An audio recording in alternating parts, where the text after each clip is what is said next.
এক রাতে হজরত ইব্রাহিম আলাইহিসসালাম ঘুমিয়েছিলেন। হঠাৎ তিনি স্বপ্নে দেখলেন মহান আল্লাহ তাকে ডাক দিয়ে বলছেন, হে ইব্রাহিম, তুমি কুরবানি করো। পরের দিন সকালে কোনো কিছু না ভেবেই তিনি আল্লাহর আদেশে 100টি উট কুরবানি করে দিলেন। কিন্তু এর পরের রাতেও তিনি একই স্বপ্ন দেখলেন। আল্লাহ আবার তাকে ডাকলেন, ইব্রাহিম, তুমি কুরবানি করো। এবারও তিনি আল্লাহর কথা মেনে আরও 100টি উট কুরবানি করলেন। কিন্তু তৃতীয় রাতে স্বপ্নে এলো নতুন এক কথা।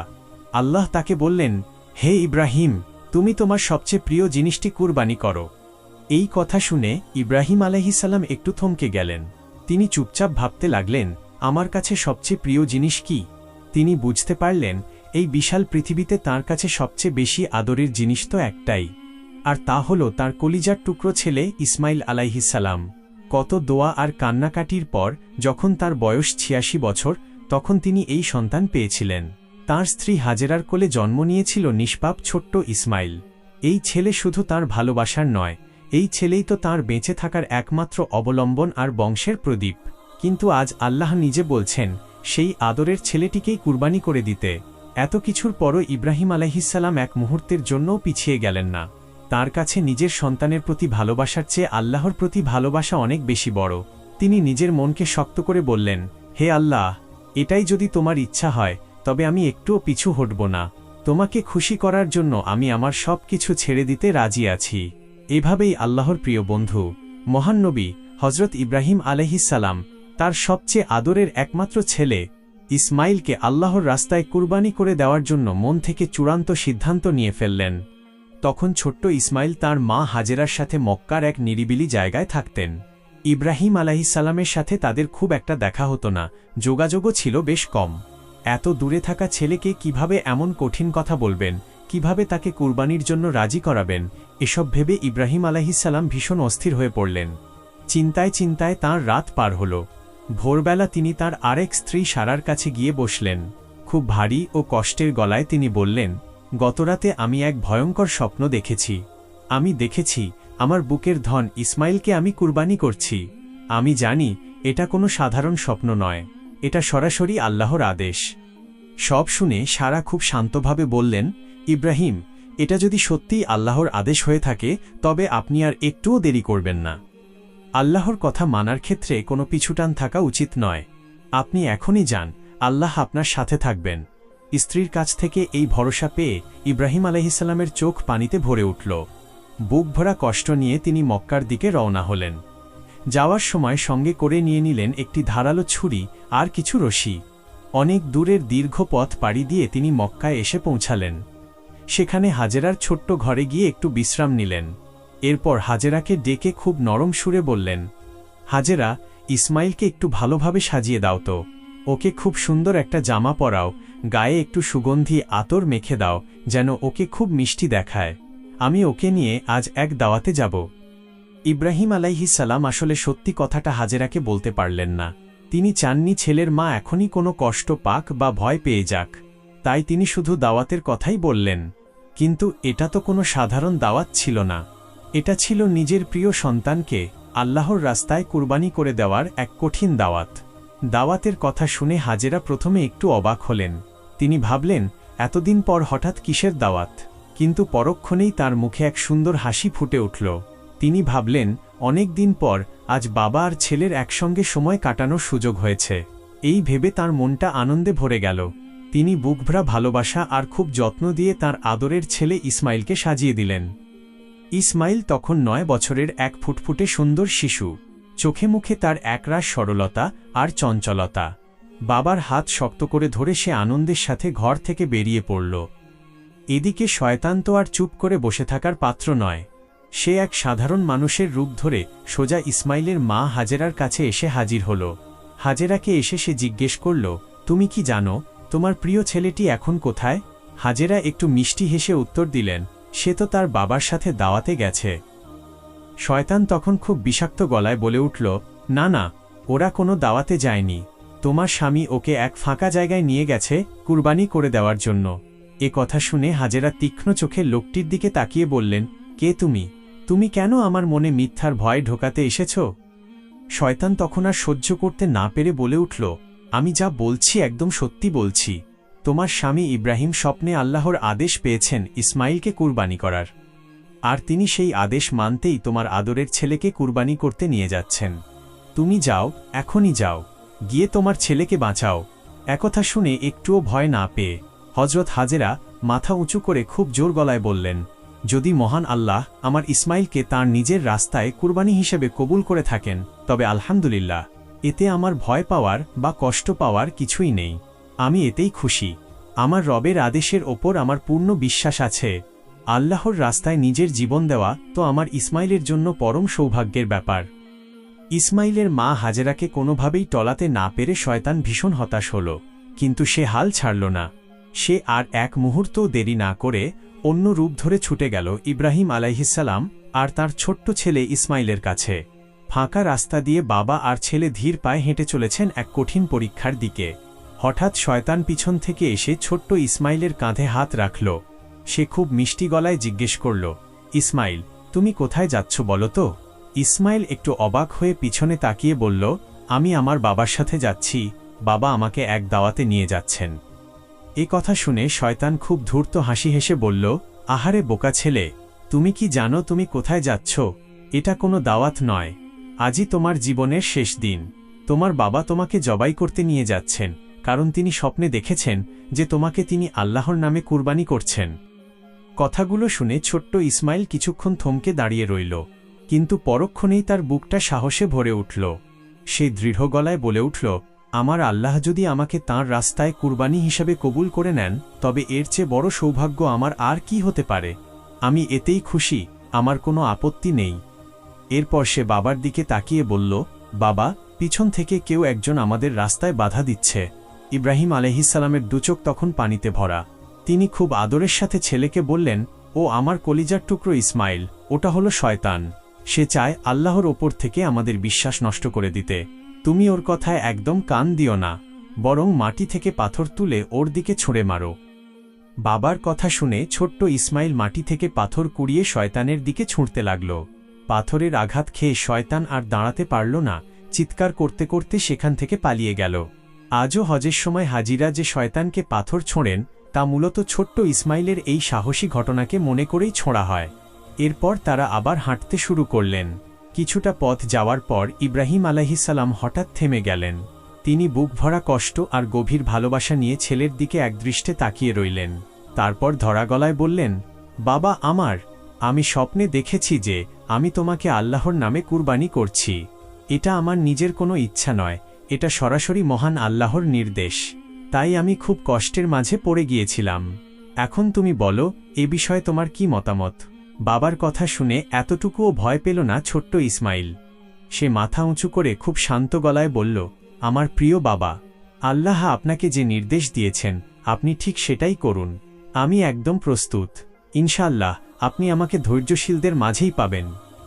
হাঁটতে হাঁটতে হজরত ইব্রাহিম আলাইহিসসালাম আর তার আদরের ধন ইসমাইল আলাইহিসসালাম এসে পৌঁছালেন এক পবিত্র জায়গায়।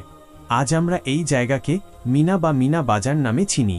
হজের সময় আল্লাহকে খুশি করার জন্য মানুষ এখানেই কুরবানি করে থাকে। ইব্রাহিম আলাইহিসসালাম বুক ভরা মায়া আর ভালোবাসা নিয়ে ছেলের মুখের দিকে তাকালেন।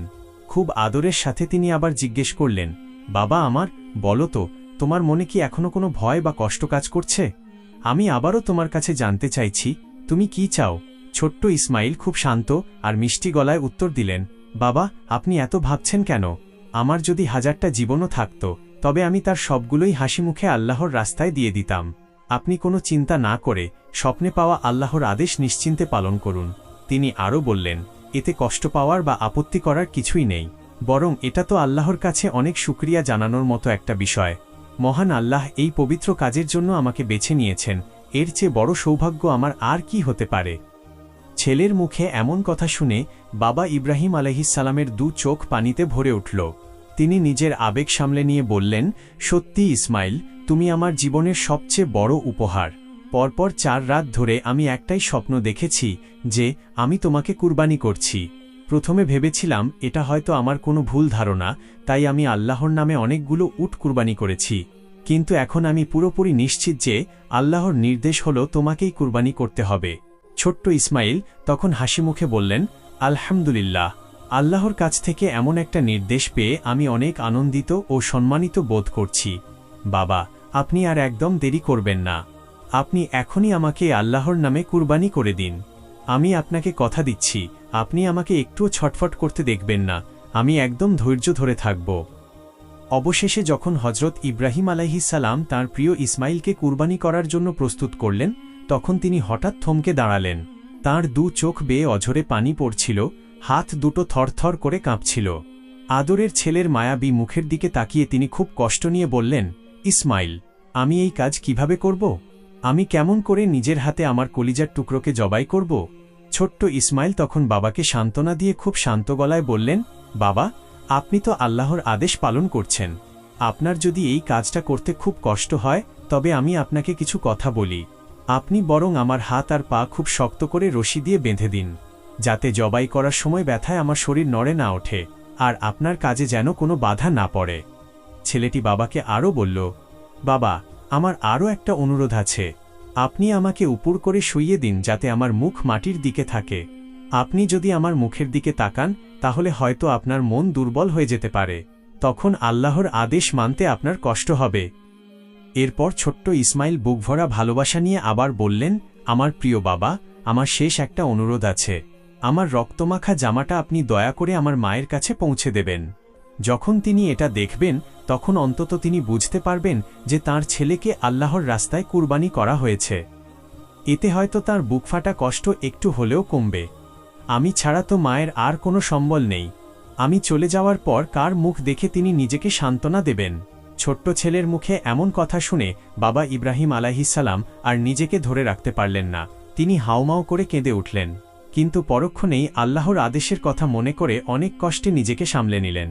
এরপর তিনি নিজের কাছে থাকা একটি রশি বের করে পরম মমতায় তাঁর সবচেয়ে আদরের সন্তানের হাত আর পা শক্ত করে বেঁধে দিলেন। এরপর ইব্রাহিম আলাইহিসসালাম খুব সাবধানে তার আদরের ছেলে ইসমাইলকে উপর করে শুইয়ে দিলেন। তারপর নিজের কাছে থাকা ধারালো ছুরিটা বের করলেন। বুকে পাথর বেঁধে বিসমিল্লাহি আল্লাহু আকবার বলে তিনি সেই ধারালো ছুরি চালিয়ে দিলেন নিজের কলিজার টুকরো সন্তানের গলায়। কিন্তু এ কি অদ্ভুত কাণ্ড! এত ধারালো একটা ছুরি, অথচ গলায় চালানোর পরও একটুও কাটছে না।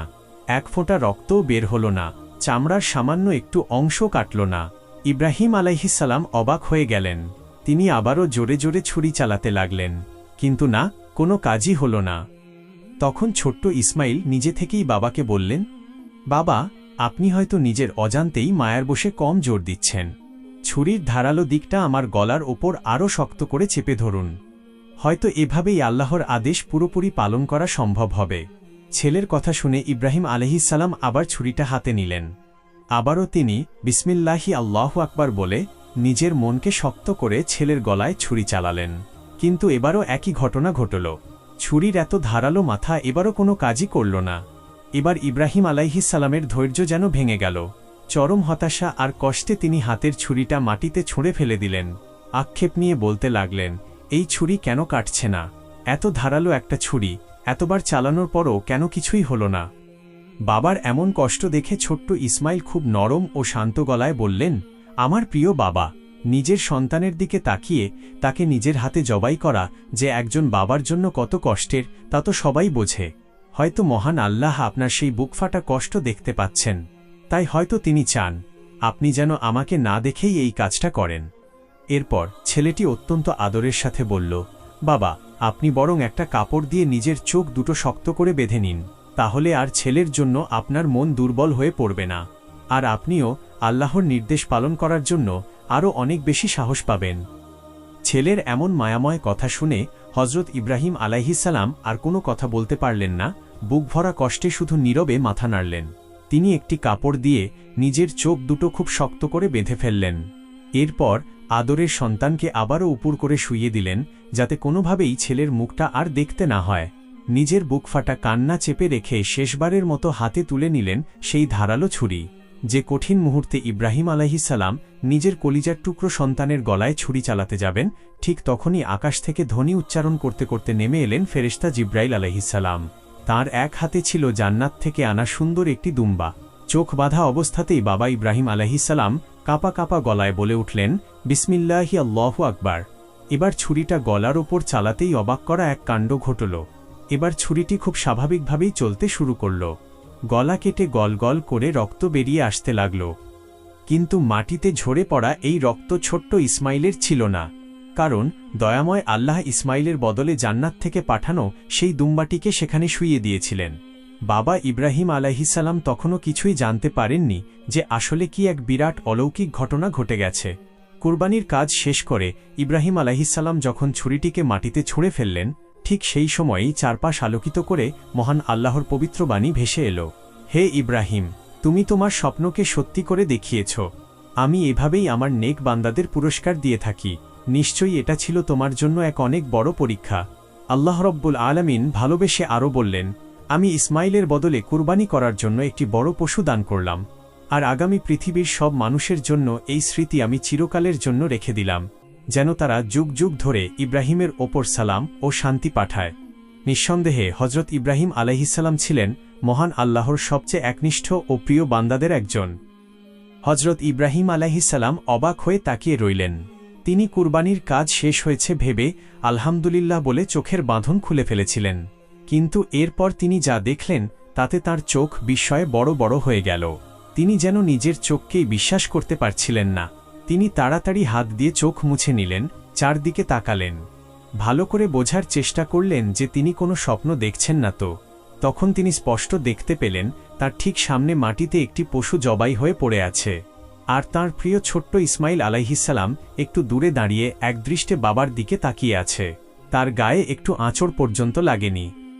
এই দৃশ্য দেখে ইব্রাহিম আলাইহিসসালাম আর নিজের আবেগ ধরে রাখতে পারলেন না। তিনি ছুটে গিয়ে কাঁপা কাঁপা হাতে আদরের ছেলেকে নিজের বুকের মাঝে শক্ত করে জড়িয়ে ধরলেন। বাবা আর ছেলে দুজনেই আনন্দে আর ভালোবাসায় হাউমাউ করে কেঁদে ফেললেন।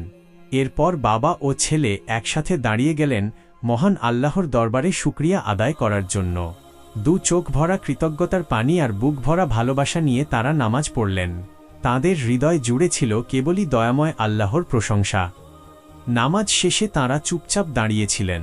ঠিক তখনই সারা আকাশ জুড়ে অদ্ভুত সুন্দর এক আলো ছড়িয়ে পড়ল, আর সেই আলোর ভেতর দিয়ে আসমান থেকে নেমে এলেন ফেরেশতা জিব্রাইল আলাইহিসসালাম।